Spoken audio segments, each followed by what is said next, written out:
Thanks very much, and it's really a pleasure to be here, as always, at the ERF conference. And I do consider it an honor to be on a panel with my two predecessors, as well as maybe a future chief economist of the MENA region.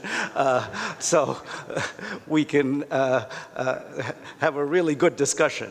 I'm going to be talking about, I think, the topic of this session, which is assume you're already in the medium run, which was what the problem that Hafez and Mohsen and Adil solved for us yesterday. How do you get from the medium run to the long run, to the steady state in the MENA region?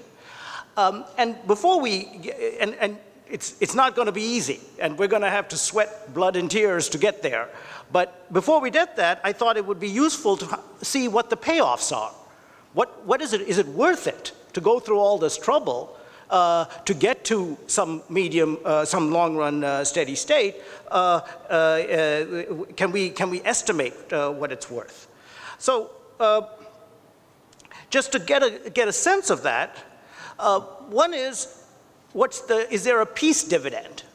And if you look at the historical experience of other countries, most countries that went through a civil war, of which now we have several in the region, experienced, at the end of the Civil War, experienced a period of fairly rapid economic growth. And indeed, the average growth rate for the decade after the Civil War was higher than the pre-conflict average growth rate for the decade before the Civil War. Now, that said, that's the average. And we have to be aware of a couple of things. One is there's a high probability of a reversal.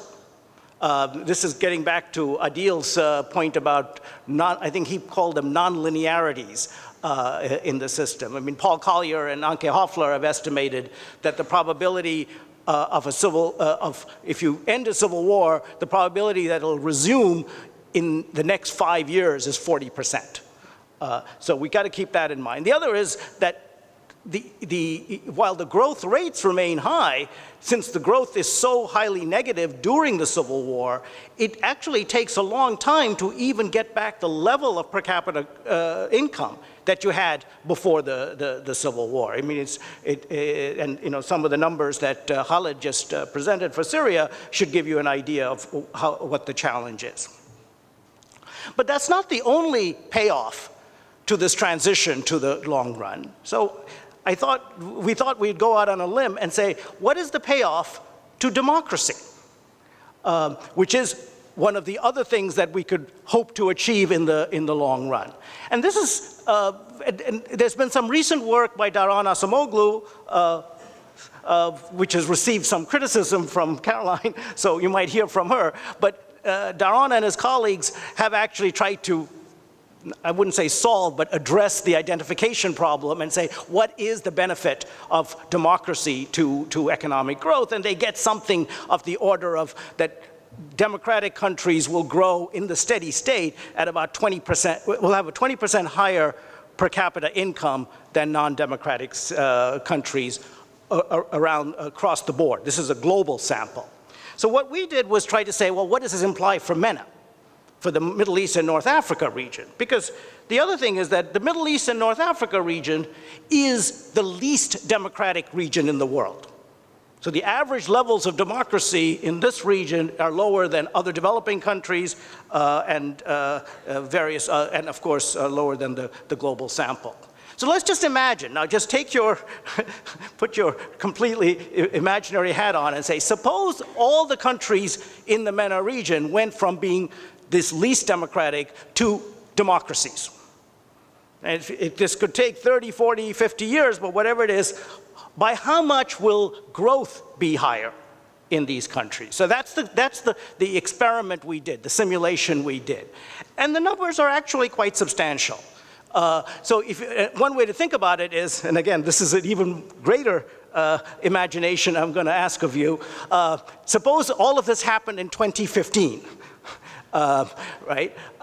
Just as the hypothetical, if you look at the projected growth rates for this is the IMF's, the World Economic Outlook, they were projecting about a 3% per capita growth for the coming 4 or 5 years after 2015 through 2020. If, as I said, if they turned into democracies by 2015, that growth rate would go from 3% to 7%. Right? That's 4 percentage points of per capita growth that democracy can buy you. Now again, it's going to take a long time, and it's going to be there'll be reversals. It doesn't happen overnight, but that's the prize. Let's keep that in mind if we can if we want to move to this transition. And then finally, I mean, I think another payoff, Hafez alluded to this yesterday, is that if we can move in this direction of democracy, that there might be a better alignment between economic performance and life satisfaction. I mean, we have this problem in the region that the country's life satisfaction in these countries is systematically below what would be predicted given their per capita income. Not only is the level of life satisfaction below the per capita income, what's predicted by per capita income, but the changes of life satisfaction go in opposite direction of economic growth. You have countries with positive economic growth and sometimes very high levels of economic growth where still, if you ask people, are you better off? They say no. They keep getting worse off even though the countries are growing. And if we can get a better alignment between these two, that might actually lead to a more harmonious society and a better life for everybody. So those are the payoffs. But that begs the question, how do you get there? And that's the challenge for us. I mean, I think it's very clear that it's certainly worth trying, but we still don't know exactly how to get there. And I think Khalid was alluding to this towards the end of his talk as well. So in thinking through how to get to this holy grail, I think we need to keep in mind how we got into this mess in the first place. So we have to recall why we need a transition. Why do we want to get away from what the current situation is in order to get to this better situation? And I think that comes back to, again, the point that I think Hafez and a few others made yesterday, Heba was also alluding to this, is that these countries are facing a broken social contract. There was an old social contract where the state provided jobs for people with an education, directly provided jobs, but the state could no longer honor that contract and stopped providing jobs. And the result is, and of course, on the other side, and again, Khalid talked about this, the private sector didn't grow fast enough to absorb all of these university and high school graduates, and we have the highest unemployment rate in the developing world. And that's just the average. The unemployment rate for females and for young people is double or triple that average. Right? Clearly a broken social contract. Now, that's only one part of the social contract that was broken. The other part was that the state provided free health and education for everybody, that delivered on access, delivered that people went to school, and people, many of the childhood diseases were eliminated. But we also know that people went to school, but it wasn't clear they were learning enough or learning anything in some cases. Now, why is that? I mean, how did this system that supposedly delivered access fail to deliver quality?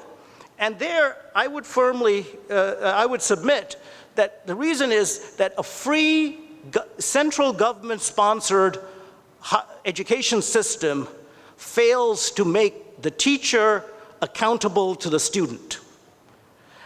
And the symptom we see, or the symptom we observe, is that this is a region with very high levels of teacher absenteeism in public schools.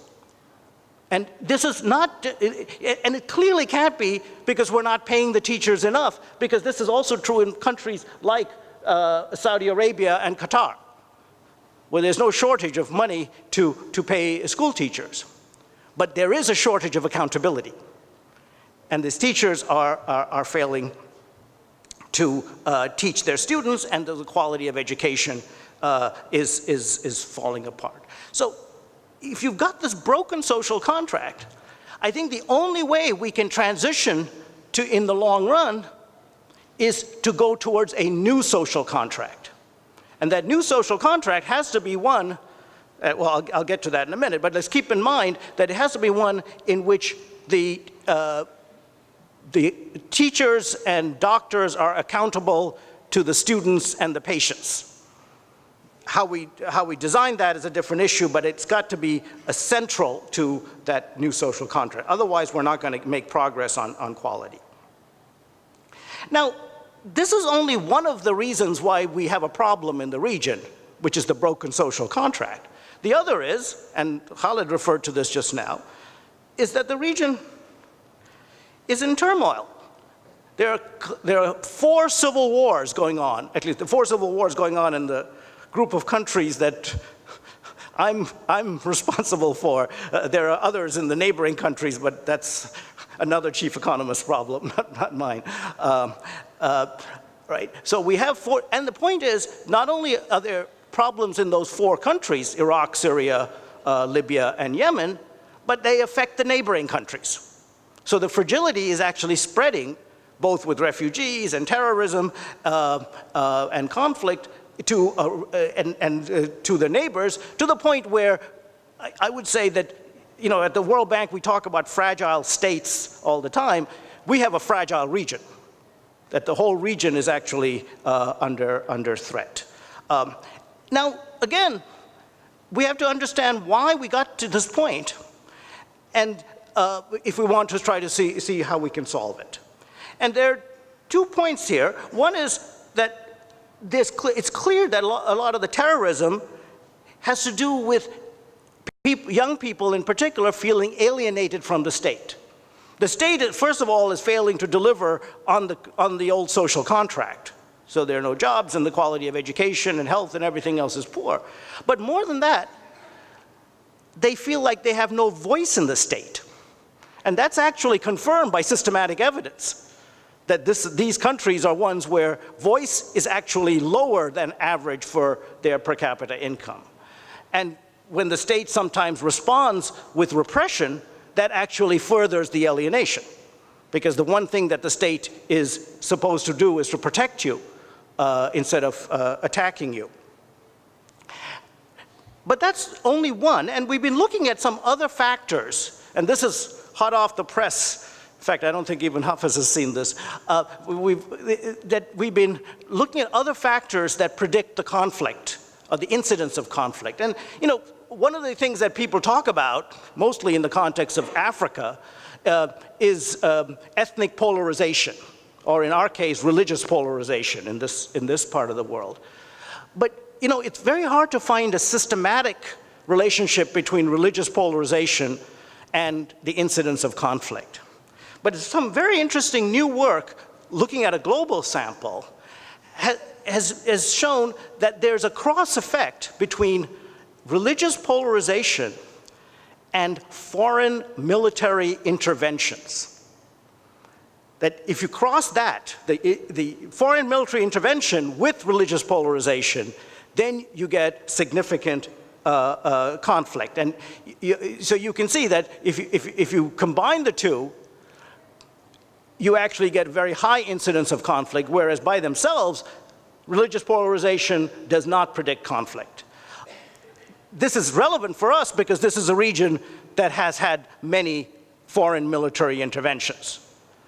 And that's something to keep in mind, that actually, it looks like, and I said, this is fresh, hot off the press. I don't know whether this will survive all the quality control scrutiny that these regressions go through, but it is something to keep in mind when we talk about reconstruction.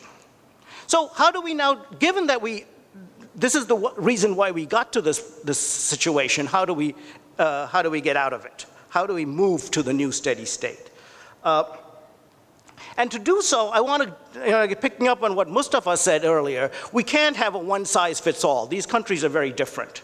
They're very heterogeneous. But I'm going to go out on a limb and try to separate them into three categories. First is what we call the transition countries. These are the countries that went through demonstrations or the Arab Spring and didn't dissolve into a civil war.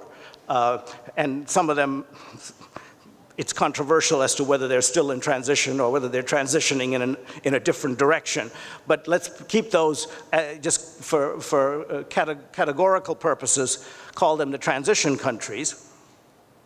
Then there are the conflict, and since we're talking about the transition from the medium term to the long term, I'm thinking about these are the conflict countries when the conflict is ended.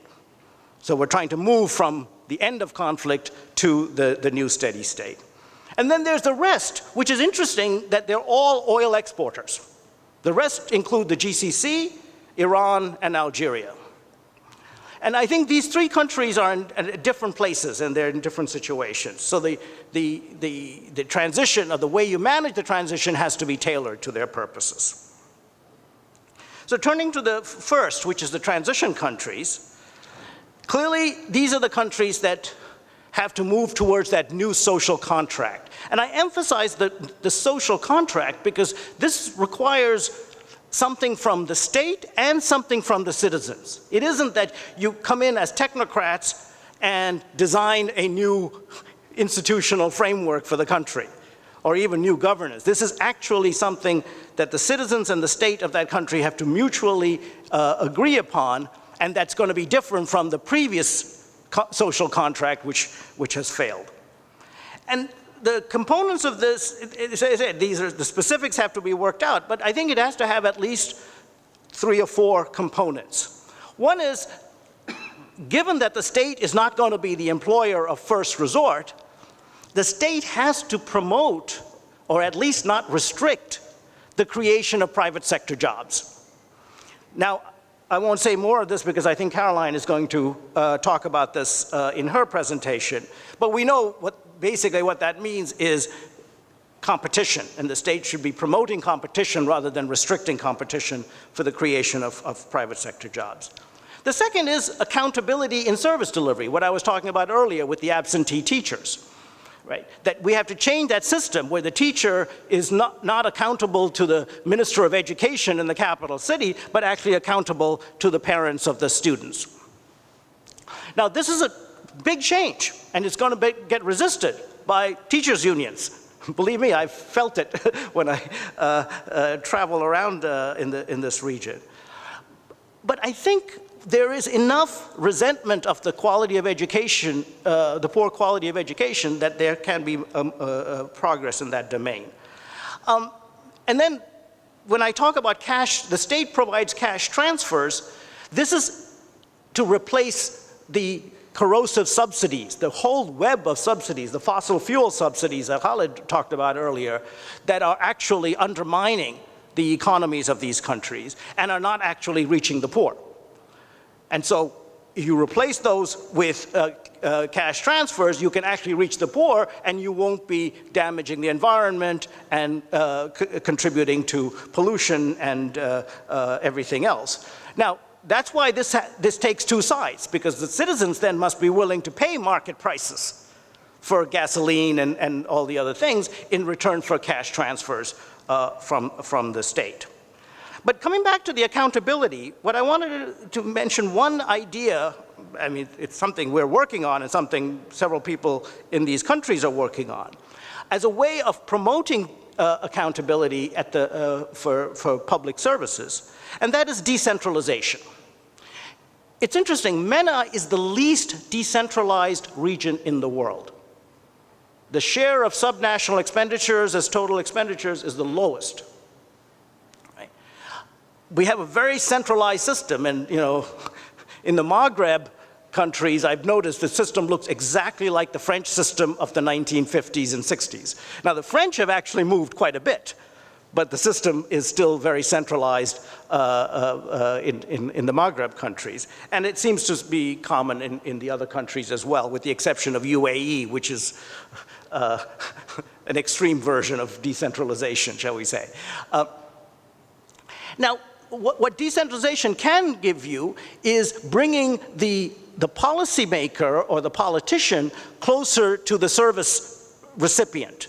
So if I find that the teacher in my school is not performing, I know whom I can complain to, which is the local mayor or the local municipality. And that's a big difference from if the only person I can complain to is the Minister of Education, chances are I'll never get a chance to register a complaint. So it can actually strengthen that accountability relationship, and I think that has to be part of the direction. Now, I would be the first to say decentralization is not a panacea. There are lots of problems in getting there, and those are the things that we need to work out, like the capacity of local governments and so on, and elite capture at the local level, by the way, which we observe in many countries. But nevertheless, if we're trying to get accountability in service delivery, we need to move in that direction. Now, let me then turn to the second group of countries, which are the post-conflict countries. And here, I mean, the first thing, again, Khalid mentioned the $170 billion for Syria. Whatever. Yeah, I mean, the numbers are huge for the amount of resources that are going to be needed to rebuild these economies. And I would say not just rebuilding economies, we're trying to rebuild societies. Because the societies have been torn apart. And part of it is rebuilding trust. And so there's going to be a massive need for these resources. There's going to be probably massive external resources, we hope, to finance the reconstruction, because certainly the countries themselves. But that's where I want to remind people about this problem with foreign military interventions.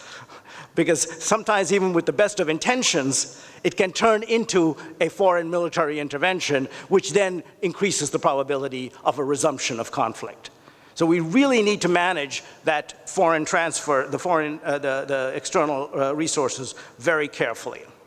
But the other part of that is, remember that many of these countries got into conflict because their social contract was broken. Now think about if you're in a country that is devastated by war, and there are all of these resources to rebuild infrastructure, the bridges, the roads, and schools, and everything else. What is your first instinct? Oh, we should centralize that.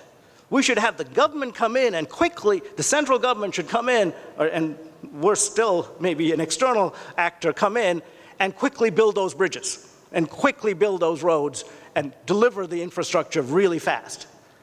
And I think that's precisely the wrong thing to do, because that goes back to the old social contract, where the state is responsible for providing everything, and the citizens have no voice, and they're just passive recipients of the state's largesse. That is the contract that failed.